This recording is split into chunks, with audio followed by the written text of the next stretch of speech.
La hija de Ana se quedó de pie en la puerta del granero, con las manos apretadas sobre el delantal, la sombra de su silueta recortada por la luz tambaleante de una lámpara de aceite. Afuera la nieve golpeaba los tablones como si quisiera entrar en la casa y arrastrarlo todo. El viento tenía un tono de lamento que recordaba a quienes habían perdido voces de su propia sangre. La niña tenía 8 años, la cara enrojecida por el frío, la respiración formando nubes que se iban deshaciendo en el aire oscuro.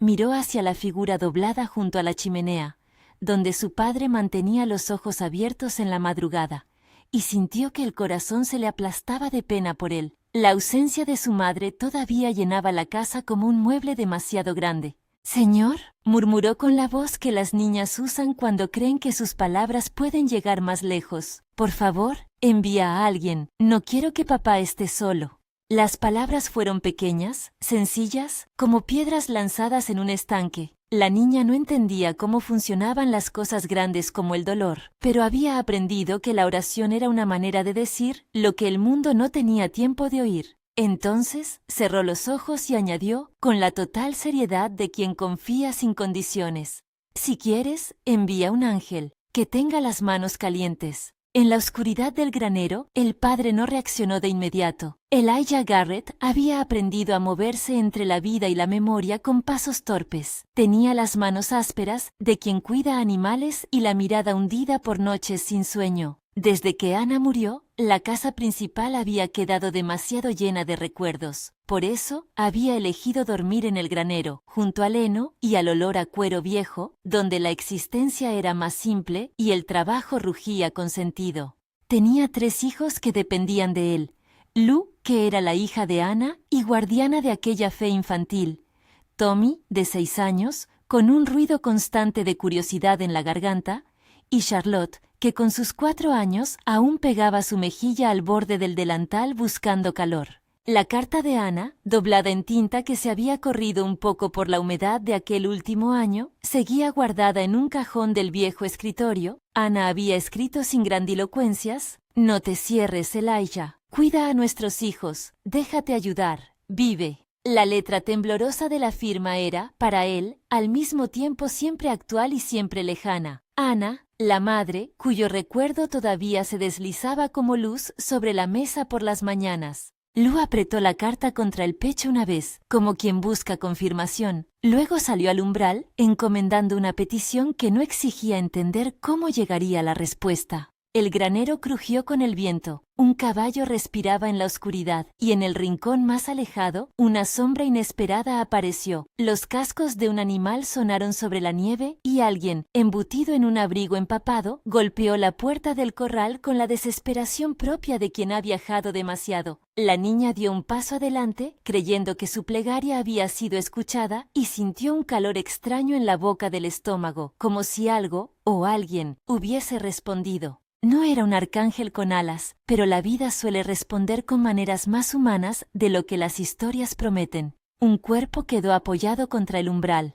Femenino, encorvado, con el cabello pegado al rostro por el hielo. Una mano sobresalía, los dedos rígidos. El movimiento de la figura era apenas un hilo de vida. La niña no pensó en peligro. Pensó en ayuda. Los ojos, entreabiertos, buscaban algo que el viento les había robado.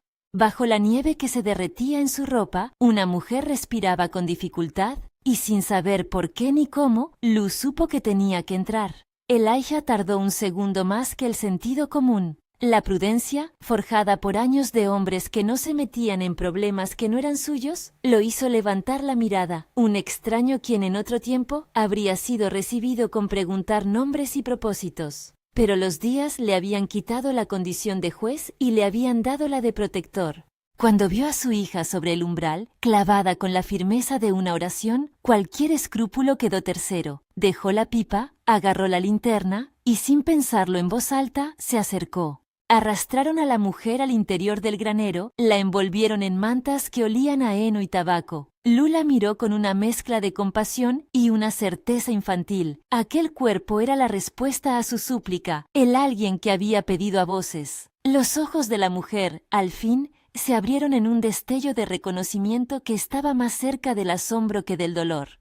Tenía los labios azules y la respiración entrecortada, pero sostenía en su vientre una forma que los velos de la nieve y el frío no podían esconder. Estaba embarazada. Señor, susurró la niña de nuevo, con la convicción de quien ofrece lo único suyo. Gracias si es de verdad un ángel. En la cabaña, una lámpara colgante oscilaba con los pasos y las manos de Elijah se movían con urgencia contenida. Buscó agua caliente, harina para preparar un brebaje que no curaría sino calmaría, y algo de alcohol para limpiar. Las preguntas quedaron por fuera como amuletos inútiles.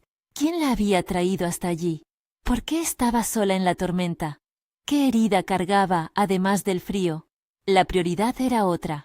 La vida dentro de aquella mujer necesitaba calor. Levantó la manta y encontró marcas que no describirían sino indicios, moretones que hablaban de golpes viejos, ropa desgarrada en un lado. Pero ni en su mente ni en su boca hubo lugar para la búsqueda inmediata de culpables. Primero fue la atención.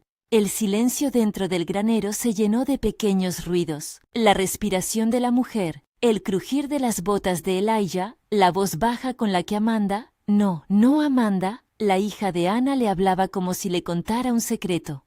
¿Te duele mucho? ¿Tienes frío? Frases que un niño sabe decir mejor que nadie, porque en su simplicidad son curativas. La mujer, cuando la cabeza le giró hacia la voz, intentó formar una palabra. Su acento estaba doblado por el miedo y por un lugar que no quería revelar. Al abrir los ojos, tuvo la fuerza de una mirada perdida. «Me llamo Adeline», dijo con un hilo de voz.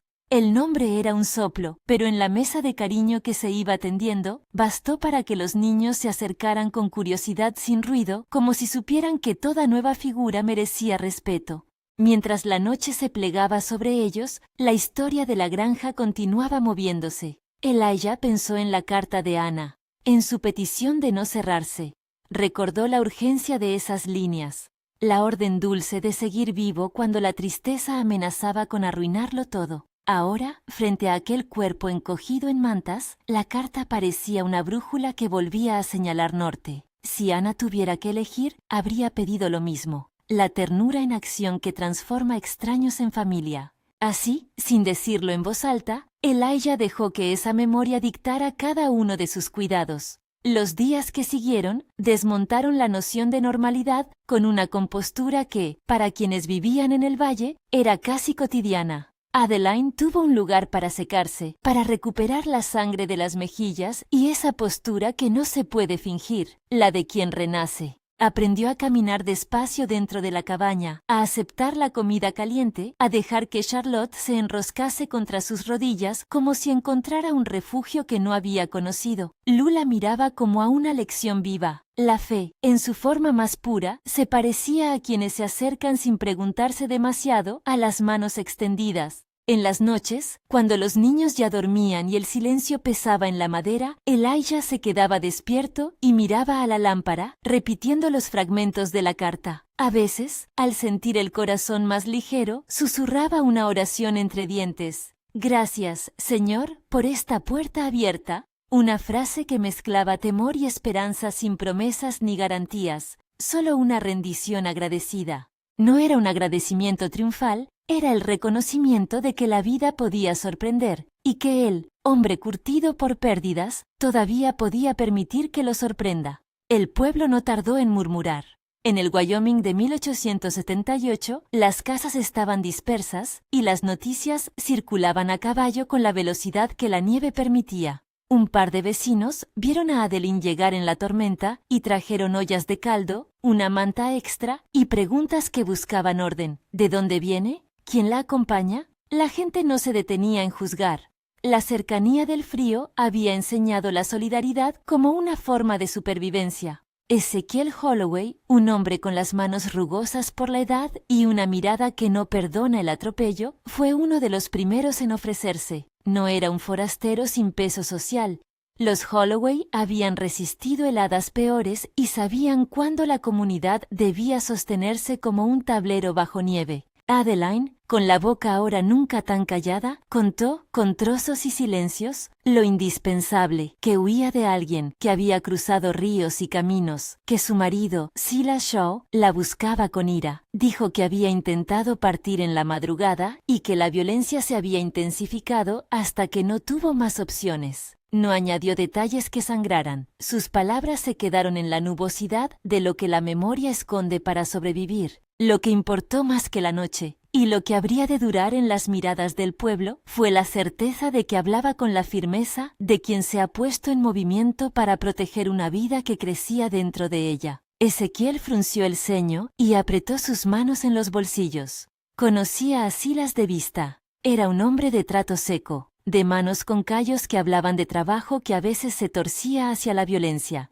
No quiso juzgar sin pruebas ni provocar peleas. Habló en firme para que sus palabras fueran como un muro. No podemos dejar que esto quede así. Tomaremos esto con cuidado. Nadie corre libremente por el territorio si el peligro amenaza a nuestros niños. El tono de Ezequiel decía algo más que advertencia. Convocaba al sentido de clan que aún golpeaba en ese borde de mundo. La tensión, sin embargo, no fue inmediata. Los días transcurrieron con rutinas sencillas, panes amasados, ropa lavada al sol, lechos de paja preparados con cuidado. Adeline se fue estabilizando. Los niños, que habían conocido otras manos y otras voces, aceptaron enseguida. Lou, más que a nadie, se acercó como la hija de Ana que había sido autorizada por una carta para no cerrar su casa. Enseñó a Adeline cómo hacer compresas calientes, cómo atar el pelo para que no le molestase, dónde estaban las cucharas y qué canto usar para adormecer a Charlotte.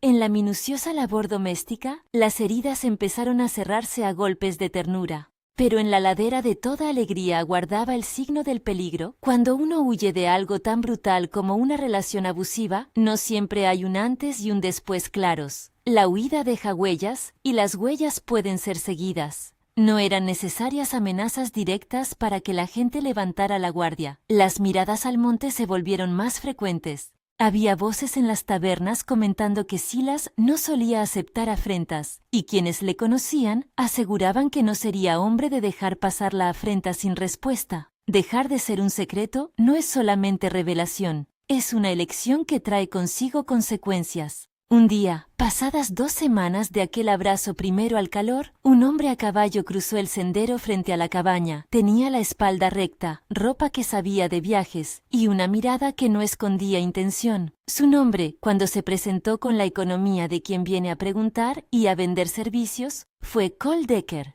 Era el tipo de rostro que se había visto 1000 veces en campamentos y posadas. Curtido, con arrugas que hablaban de tratos duros, y una sonrisa que no llegaba a los ojos. Traía noticias y fragilidad, la de la justicia a pie lento y la de los intereses que quieren cobrar. Cole se acercó con el respeto con que se acercan los hombres que saben que las fronteras tienen reglas. Preguntó por la mujer, y cuando le dijeron que se llamaba Adeline, su semblante no cambió. Calurosamente, ofreció su ayuda como si fuera inocua, aunque la promesa de ayuda de hombres así siempre viene con una pregunta detrás. ¿A cambio de qué? Elijah lo dejó entrar a la cabaña con la calma de quien no quiere poner más problemas. No obstante, hubo un gesto, apenas perceptible, cuando Cole se quedó más tiempo del necesario, observando el cuerpo nuevo que crecía y buscando alguna pista que no debía. Fue en una de esas tardes, con la madera humeando y el sol bajando como una moneda de cobre detrás de las montañas, cuando alguien escuchó un ruido en la distancia de la carretera, el tintineo de un equipo de montar, el golpe de cascos que trae a veces una calma y otras, una tempestad. Lou vio a su padre tensarse. Ya no era solo el cuidador. Volvía a ser guardián. Sus manos, que días antes habían sujetado la carta de Ana, ahora empuñaban una escopeta con la misma firmeza de la que se agarra una tabla cuando llega la noche. «Papá», dijo Lou, sin atreverse a formular la pregunta que le quemaba la lengua. «¿Vendrán por ella?» Elijah miró la colina, donde el polvo de la carretera dejaba oler la llegada de más sombras. No prometió milagros ni victorias. La experiencia le había enseñado a hablar con la verdad pulida. «Si vienen, no se marcharán sin respuesta», contestó, con una voz que ya no estaba rota por el duelo, sino templada por la decisión de no dejar a su familia sola. Las primeras sombras que llegaron no fueron a caballo ni con gritos, llegaron en forma de rumores que se transformaron en nombres. Uno decía Silas, otro decía Decker, y pronto la historia que se tejía en torno a la cabaña empezó a llamar la atención. Los vecinos que al principio habían traído comida ahora ofrecían vigilancia. Ezequiel fue de casa en casa, hablando con la calma de quien prepara una defensa sin alborotar a la comarca. La gente no quería violencia, pero conocía la ley de a quien toca proteger. A veces, para salvar, había que hacer visible aquello que algunos preferían mantener en la penumbra. Aquella noche, la familia comió en silencio. Charlotte dormía junto a Adeline, aferrada a una cucharilla como quien abraza un tesoro. Tommy contuvo una historia que quería contar sobre un perro que había visto en el camino. Eligió guardarla. Lou, sentada en una esquina, repasaba la carta de Ana con cuidado, como si las letras pudieran darle instrucciones nuevas para el mañana. Elijah, con la lámpara apagada, contaba las horas que quedaban de la noche y escuchaba. En la calma, alguien tocó la puerta. Era una figura conocida y no, una persona que traía consigo noticias y peligro, pero también la promesa de que la comunidad no sería indiferente. Antes de que la voz al otro lado llegara a la estructura de la casa, Adeline apretó la mano de Lou con una fuerza inesperada. Sus dedos, fríos por la experiencia de la huida, estaban ahora calientes por algo más, por la presencia de quienes podían ofrecer un refugio. Miró a la niña y con la honestidad de quien no debe permitir ilusiones, dijo en voz baja: «Si esto es el principio de algo bueno, te juro que lo cuidaré como si fuera mío». La frase no era una promesa a largo plazo, era el compromiso de una superviviente que decide dar a luz a la esperanza a su modo. Lou, sin articular palabras, devolvió la mirada con la seguridad de que las oraciones de los niños no van al vacío, van a lugares donde los adultos todavía no han aprendido a mirar con suficiente fe. El ruido en la puerta se repitió. Pasos más firmes. Al otro lado, una voz que no habían escuchado antes preguntó por Adeline. El corazón de Elijah golpeó con fuerza contra sus costillas, esa clase de golpe que anuncia la llegada de la tormenta. Se levantó, tomó la linterna y abrió. Afuera, a la luz mortecina, se recortaron más figuras. Hombres vestidos de camino, el polvo en sus botas y el aire cortante de quienes traen asuntos que no se resuelven con sonrisas. Entre ellos, la sombra alta de Cole Decker y detrás, lo que nadie quería ver aparecer, la incertidumbre de si la ley llegarían con protección o si el deseo de poder de alguien más pesado obligaría a defenderse. Lou apretó los labios y sin que nadie se lo pidiera, puso una mano sobre la carta de Ana que llevaba en el bolsillo. La palabra madre allí no era un nombre muerto, era una consigna que orientaba la voluntad de la casa. Elijah, miró a los hombres y vio en sus rostros las historias de otros hombres que habían pasado por decisiones semejantes. No había amenaza manifiesta en las primeras palabras de Cole, pero en su mente, la presencia de aquellos hombres era un escalón peligrosamente cercano al conflicto. La escena quedó suspendida entre el crujir de la nieve y el sonido apagado de unas botas. La noche, que hasta entonces se había mostrado como una cobertura, amenazaba con revelar lo que el día había ocultado, la voluntad de proteger frente a la violencia de quien la procura. Dentro del granero, la respiración de Adeline se convirtió en un hilo que sujetaba el tiempo. Fuera, las sombras esperaban una invitación o un fin. Las manos de Elijah, que habían tanto cuidado y sufrido, apretaron la linterna con la decisión de quien sabe que la próxima palabra puede inclinar la balanza hacia la esperanza o hacia algo que aún no sabían nombrar.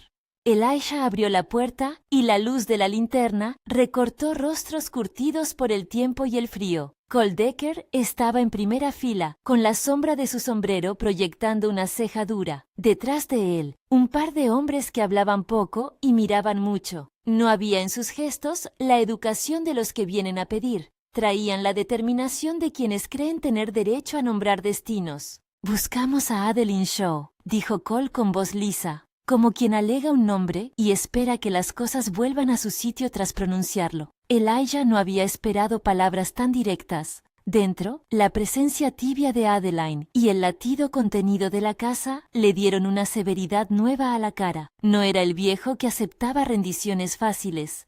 Recordó la carta de Ana, la promesa de no cerrarse, y la protección se le ofreció ahora toda junta, sin medias palabras. No está, respondió Elijah con la calma que nace de quien ha decidido no ceder. Sus manos se apoyaron en el marco de la puerta como en un cerrojo. Un olor a leña y harina llegó al umbral y pareció levantar la voz. Cole lo miró con un destello de impaciencia que olía a negocio más que a justicia. «No, eso no puede ser. Sé que hay gente por aquí que...» «Si ha pasado por aquí, fue por ayuda», interrumpió Elijah. «Y no me dejaré robar a una mujer que pide socorro. Vete, Cole». La intercambiosa calma se quebró enseguida por la dureza de la respuesta. Cole no era hombre de aceptar negativas sin provocar opciones. Golpeó la punta del guante contra la palma de la mano como si fuera a medir terreno. No dijo más esa noche. Dio la sensación de que su silencio era una promesa que volvía después con peor compañía. Cuando los hombres se alejaron, la casa exhaló. Adeline apretó los dedos de Lou con un alivio que era al mismo tiempo temor. La pequeña no entendía la política del miedo, pero sabía cómo ofrecer calor. Tomó una manta y la acomodó con la solemnidad de quien cubre un tesoro. Elijah cerró la puerta, puso una pieza de madera en la abertura y volvió a mirar la estepa, como si quisiera grabar en la memoria los contornos de quienes podrían volver. Llegó, a la mañana siguiente, una carta sellada del sheriff. En el Wyoming de 1878, los sellos no eran siempre promesa de ley firme, pero cuando se imprimían con tinta negra en papel grueso, significaban que había voluntad de investigar. Samuel Tate, el ayudante del sheriff, vino en persona. Trajo preguntas que buscaban certidumbres. El pueblo, entre rumores y cuchicheos, se organizaba de una manera que parecía primitiva pero eficaz. Guardias por la noche, avisos a caballo en los ranchos vecinos y miradas que ya no eran distraídas. Elijah no quería que la casa se convirtiese en una fortaleza. Tampoco pretendía exponer a sus hijos a la violencia. La estrategia fue sencilla y humana. Más vecinos de los que esperaba se presentaron para ayudar. Ezekiel Holloway no venía solo. Llevó a 2 hombres jóvenes que trabajaban en su rancho y una mujer que sabía de hierbas y de palabras que calman la fiebre. La comunidad decidió vigilar sin armar un alboroto, como quien cuida a un animal herido para que recupere fuerzas. Cole Decker, por su parte, no se marchó. Volvió cada tanto con excusas, con ofertas de llevar noticias a cambio de favores, con miradas que olían a cálculo. No tardó en convertirse en sombra sobre la puerta. Cada vez que pasaba, dejaba en el aire un rastro de inquietud. Dejó también, sin saberlo él, migas que el sheriff comenzó a seguir. Pequeñas rutas, una posada en la que pagó de más, una deuda saldada con prisa, hechos que se asocian como piezas de un rompecabezas cuando alguien decide mirar con atención. La calma previa a la tormenta fue de una belleza frágil. Adeline, ya menos pálida, podía sentarse junto al fuego a enseñar a Lou a coser las puntadas que sujetan los remiendos del alma. Le contó historias de su madre, de quién había sido antes de los golpes, no para provocar lástima, sino para recordar que la vida no se define por los peores momentos. Los niños aprendieron a recitar sonetos de suerte y paciencia, a doblar las servilletas, a contar las estrellas cuando la noche se abría sin nubes. Elijah volvió a tomar la sierra cuando el día lo exigía. Su voz tenía un tono más vivo cuando llamaba a los hijos por la mañana. No era que el dolor se hubiera ido. Era que la gratitud por las pequeñas cosas había empezado a ocupar el espacio que el luto había dejado vacío. Sin embargo, en la profundidad de la noche, entre los crujidos de la madera, Adeline sintió algo más que miedo. El niño dentro de ella se movía con insistencia, como si supiera que afuera se lidiaban batallas y dentro quería nacer para ver cómo terminaban. Aquella convicción puso a todos en alerta. Ezequiel trajo una vieja sábana y un botiquín prestado. En la taberna del pueblo, alguien habló con la partera más cercana y pronto se supo que si la naturaleza decidía precipitar el parto, no faltarían manos. Una tarde, cuando la nieve había dejado una costra fina que crujía bajo las botas, Cole Decker llegó acompañado por 3 hombres que no escondían su intención. No eran vecinos, sino buscadores de lucro. Hubo un encontronazo en la verja del porche, una palabra que se transformó en otra y otra hasta que Cole dio un paso atrás y sacó de debajo del chaleco un documento viejo que pretendía ser orden. No era una orden de arresto, era más bien una reclamación de posesión, un papel manchado que Cole sostuvo como garantía de su obstinación. Elijah lo miró sin desviar la vista. «Ese papel no te da derecho a tomar una vida», dijo con voz que no pedía permiso para ser la última. Cole esbozó una sonrisa seca. «Si lo dice la ley, lo sabré demostrar», respondió. «Pero si no es la ley, lo es la fuerza». Las palabras que siguieron fueron el ritual de los hombres que no han aprendido a negociar sin violencia. El rostro de Cole se endureció y por un instante la noche pareció detenerse. Entonces, como si el viento hubiera decidido que no era el momento, a lo lejos se oyó un tintineo de herraduras que aceleró. Ezequiel, que había oído rumores, no llegó solo. Llegó con una decena de vecinos que trabajaban sus propios pies para defender una casa que no era suya por sangre, pero sí por humanidad. El campo se congregó como si respondiera a una ley no escrita. La dignidad exige que se proteja lo débil. No hubo insultos gratuitos, hubo firmeza y manos abiertas. Cole, viendo que ya no era posible imponer su voluntad, retrocedió. Prometió volver con más hombres, más amparos, más certezas. Cuando partieron, la tensión había escrito una línea nueva en los gestos de Elijah.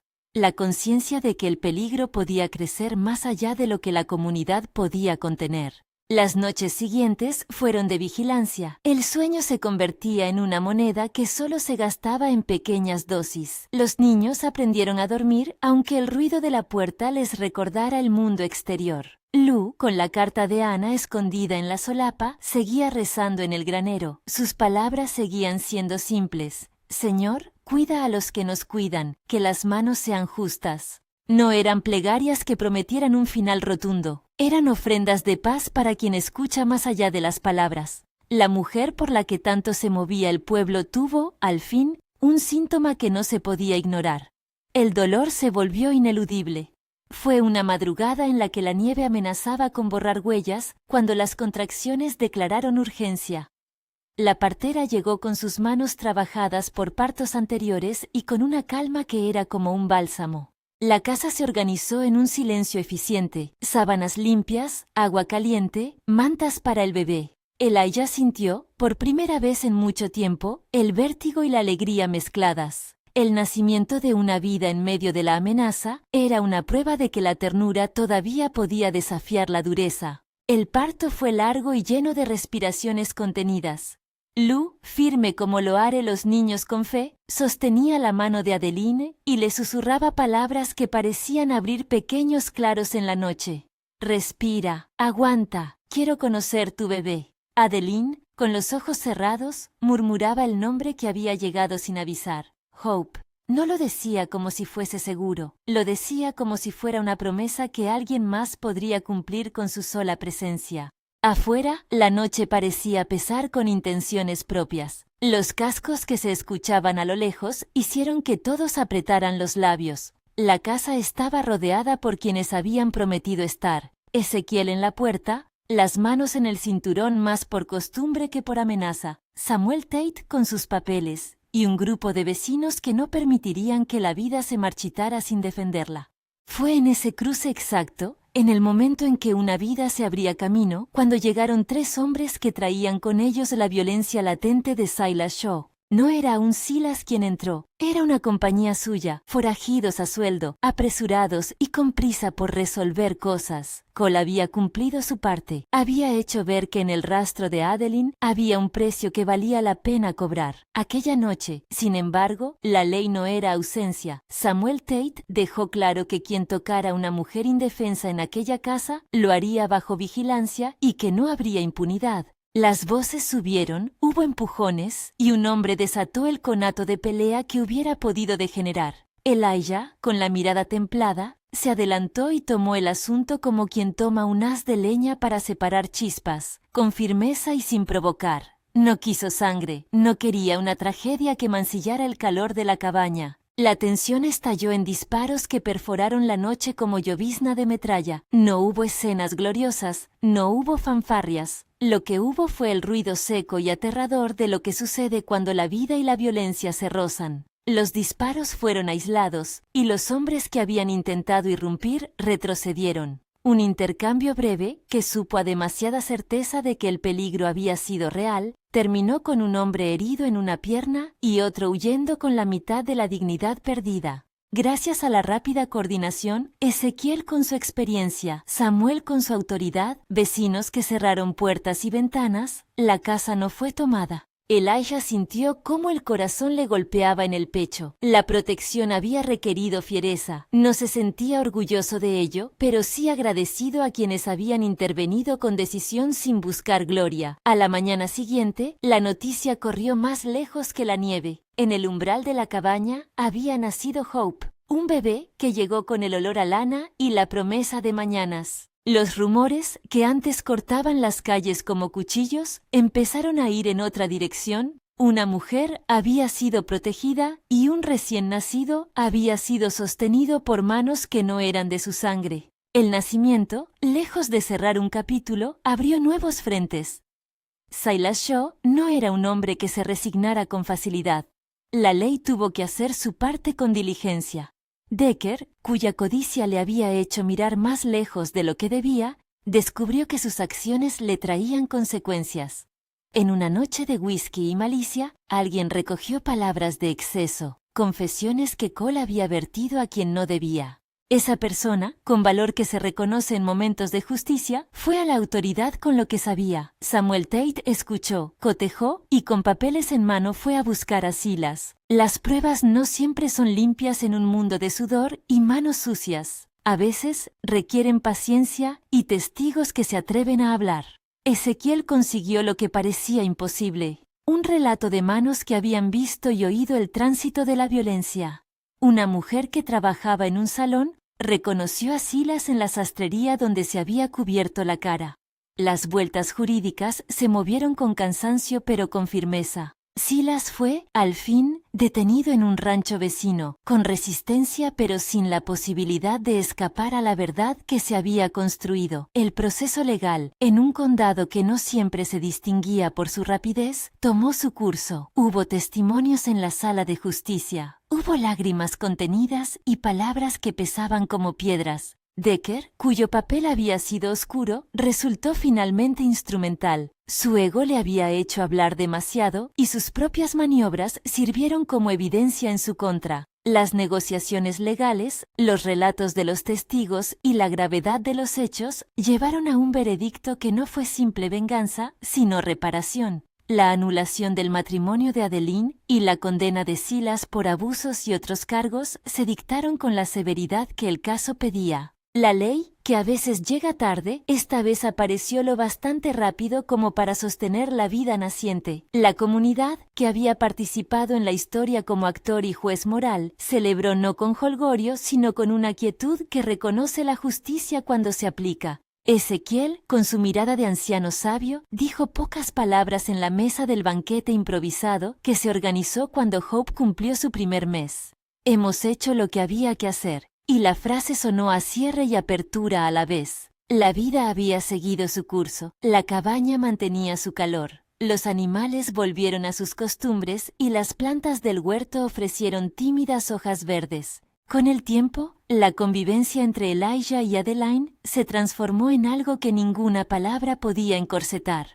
No era una pasión que arrancase sin medida, sino una cercanía nacida del cuidado compartido, de las noches en vela y de las decisiones tomadas en conjunto. Adeline, cuya fortaleza había salido a la luz en aquel invierno, encontró en Elijah a un hombre que sabía escuchar sin apresurarse, que sabía respetar los límites que una vida rota impone. Él, por su parte, volvió a abrir el pecho a la posibilidad de amar sin ajustar las exigencias del pasado, permitiendo que la memoria de Anna siguiera siendo una luz, no una pared.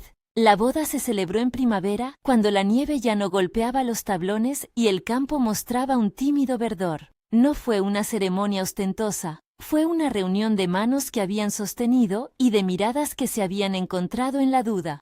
Lou llevó en su delantal la carta de Anna, doblada y escondida como un talismán. Cuando Elijah y Adeline se dijeron palabras que sellaron un pacto afectuoso, Lu pensó en la oración que había pronunciado frente al granero y sintió que, aunque las cosas no acontecen por fórmulas, hay momentos en que las manos de Dios parecen coincidir con las decisiones humanas. La vida siguió, con su ritmo de siembra y cosecha. El rancho creció en calma. Hubo días de prosperidad medida y otros de pruebas pequeñas. Como siempre ocurre, nacieron otros niños en la casa. Uno más que vino años después, con la risa ancha de quien encuentra mundos sin demasiadas barreras. Elijah ya no dormía en el granero. La cama de la casa principal volvió a ser habitada con la presencia de la familia completa.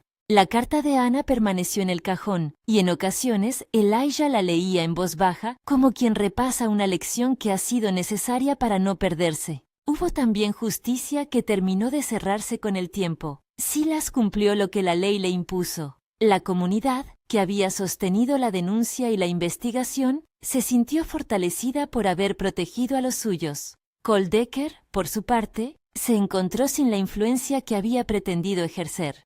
Su reputación se vino abajo y se alejó buscando lugares donde su pasado no le alcanzara con tanta rapidez. La restauración no fue perfecta ni fácil, fue, como las cosas valiosas, trabajo paciente y continuo. En la plaza del pueblo, con el paso de los años, la gente contaba la historia con modestas variantes. Algunos decían que fue la oración de la niña la que trajo a Adeline, otros preferían recordar la firmeza de Elijah o la intervención de Ezequiel como los factores decisivos. La verdad, para quienes vivieron cerca, era más compleja y más hermosa. Las oraciones no obraron como fórmulas mágicas, pero abrieron la puerta para que manos humanas hicieran lo suyo. La fe se mostró, de nuevo, como inclinación que abre la acción. La comunidad actuó, la ley respondió. El amor se ha ido construyendo con paciencia. Los años pusieron arrugas nuevas en las manos de Elijah y la risa de los niños llenó la casa con más frecuencia. Lu creció y a veces contaba a los más pequeños cómo, cuando era niña, se quedó de pie en la puerta del granero con las manos apretadas y pidió a Dios que enviara a alguien.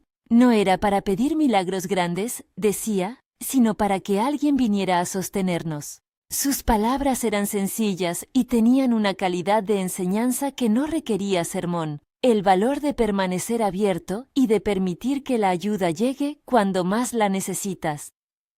En una tarde de otoño, con las hojas de álamo amarillas, Elijah se sentó en el porche, la mano apoyada en la carta de Ana, y miró cómo Hope, ya una niña con el pelo alborotado, corría tras los perros. Se permitió una oración breve, de agradecimiento y de asombro. Gracias, Señor, por las puertas que no cerraste y por las manos que vinieron. No pidió certezas sobre el mañana, pidió la ternura de saber cuidar lo que le había sido confiado. Al caer la noche, en el cuarto donde la madera olía a pan recién hecho y a mantas abiertas al sol, Elijah leyó la carta de Ana otra vez. Aquella letra temblorosa que le había pedido no cerrarse, que le había instado a vivir, le apareció ahora como una brújula que había guiado no a un milagro espectacular, sino a una sucesión de actos humildes: abrir, acoger, proteger, denunciar, enjuiciar, amar. No era el final de una epopeya, sino la constancia de una vida que se rehizo con manos y rezos, con leyes y vecinos, con cargos y ternuras.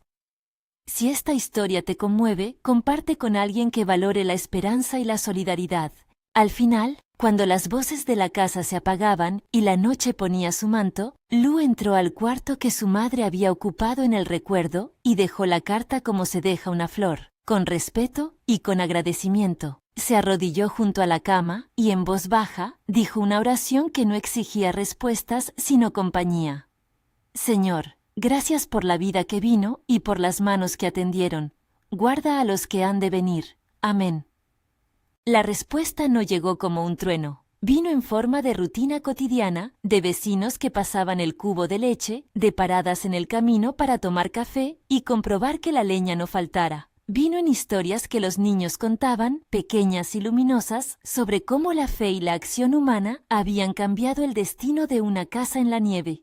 La hija de Ana había gritado en el granero. Lo que apareció no fue exclusivamente un ángel, sino la suma de miradas, manos y decisiones que nadie puede explicar con una sola palabra. Fue la trama de una comunidad que decidió sostener la vida, y la fe, esa que no se usa como fórmula, se mostró como semilla que permitió que los hombres plantaran con coraje y paciencia.